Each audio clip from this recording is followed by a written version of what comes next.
پیغمبر علیه الصلاۃ والسلام فرمایي الله پاک په قرآن کې زه په څو نمو بللی یم.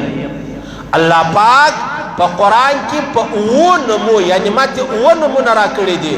محمد را کړی دی، احمد را کړی دی، مدثر را کړی دی، مزمل را کړی دی، یاسین را کړی دی، طه را کړی دی او عبد الله را کړی دی.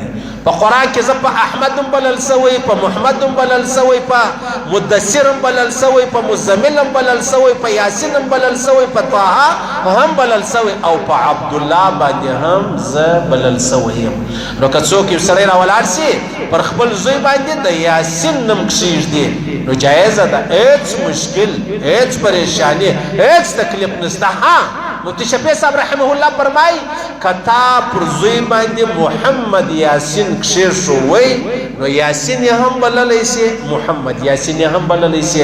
خو په دې کې دا دی د لیکایي چې کومه ده هغه به هغسې نه لکه د قرآن چې کوم د حروف مقطعات بلل کېږي. تاسو د قرآن شریف کلاس کوئ بیا هغه یاسین یا ده او بیا سین دی سیسلو یاسین داسې به نه لیکې، یا په الف سره ولاړه بیا سین دی بیا یا ده بیا نون دی. که تا د چا نوم لیکئ یا د چا نوم ایښوئ داسې به لیکې او داسې به وایه، هغسې به نه کوې لکه چې څنګه په قرآن کې لیکلي دي یاسین.